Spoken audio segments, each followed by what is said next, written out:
سیالکوٹ تو زندہ رہے گا، سیالکوٹ تو زندہ رہے گا، سیالکوٹ تو زندہ رہے گا۔ ناظرین، تاریخ شاہد ہے کہ ناموس مذہب و ملت کے لیے اسلام کے بیٹوں نے ہمیشہ لبیک کہا ہے، برائی، ظلم اور زیادتی کے خلاف ہمیشہ جہاد کیا ہے۔ بدر کا میدان ہو یا کربلا کا میدان حشر، اسلام کے بیٹوں نے بے سر و سامانی کے عالم میں بھی ہمیشہ اسلام کا بول بالا کیا ہے۔ 1965 کی پاک بھارت جنگ میں پاکستان کے فرزندوں نے عظیم الشان روایات برقرار رکھتے ہوئے بھارت کا سارا غرور خاک میں ملا دیا۔ افواج پاکستان اور پاکستانی عوام نے یہ عظیم الشان قربانی دے کر بدر و حنین کی یاد کو تازہ کر دیا۔ ناظرین، ہلال استقلال وہ عظیم پرچم ہے جو 14 مارچ 1967 کو حکومت پاکستان نے 1965 کی پاک بھارت جنگ میں دلیری، جرأت اور حوصلہ مندی کا مظاہرہ کرنے کے اعتراف میں پاکستان کے 3 شہروں لاہور، سیالکوٹ اور سرگودا کو دینے کا اعلان کیا۔ لاہور کے شہریوں کو یہ اعزاز پاکستان کے سابق صدر فیلڈ مارشل محمد ایوب خان نے 4 اپریل 1967 کو اور سیالکوٹ اور سرگودا کے شہریوں کو مغربی پاکستان کے سابق گورنر جنرل محمد موسیٰ خان نے بالترتیب 7 مئی 1967 اور 8 مئی 1967 کو ایک خصوصی تقریب میں عطا کیا تھا۔ اس پرچم کا ڈیزائن پاکستان کے مرکزی شعبہ مطبوعات اور فلم سازی کے سینئر آرٹسٹ جناب اقبال احمد خان نے تیار کیا تھا۔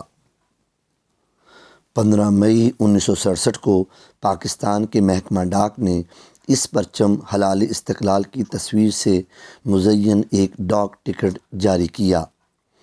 اس ڈاک ٹکٹ کی مالیت 15 پیسے تھی اور اسے پاکستان سیکورٹی پرنٹنگ کارپوریشن کے آرٹسٹ عبدالرؤف نے ڈیزائن کیا تھا۔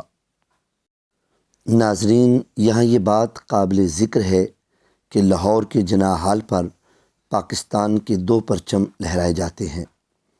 ایسا ہی سیالکوٹ اور سرگودا کے جناح ہال پر ہوتا ہے کہ یہاں بھی 2 پرچم لہرائے جاتے ہیں۔ سرسری نگاہ سے دونوں پرچم ایک جیسے ہی لگتے ہیں، مگر ایسا نہیں ہے۔ ہلال استقلال دراصل قومی پرچم میں معمولی اضافے کے ساتھ تیار کیا گیا ہے۔ ہلال استقلال سبز ہلالی پرچم کے سفید حصے میں 3 تارے اور پاکستانی مسلح افواج کا نشان اور ہلال استقلال کے الفاظ سے مزین ہے۔ ہلال استقلال در حقیقت ایک اعزازی پرچم ہے جو جنگ ستمبر 1965 میں پاکستان کے دفاع کے لیے قابل فخر کارنامے انجام دینے والے شہروں کو دیا گیا تھا۔ اس پرچم کی خاص بات یہ بھی ہے کہ یہ پورا سال جناح ہال پر لہراتا رہتا ہے اور ہر سال یوم دفاع کے موقع پر اسے اتار کر نیا پرچم لہرایا جاتا ہے۔ جناح ہال قلعہ سیالکوٹ کے ماتھے پر تاریخ ساز الفاظ کندہ ہیں کہ سیالکوٹ تو زندہ رہے گا۔ یہ الفاظ پاکستان کے نامور شاعر ناصر کاظمی کے اس ترانے کا حصہ ہیں جو انہوں نے 9 ستمبر 1965 کو جنگ ستمبر کے حوالے سے لکھا تھا۔ یہ ترانہ 17 ستمبر 1965 کو ریڈیو پاکستان نے نشر کیا تھا۔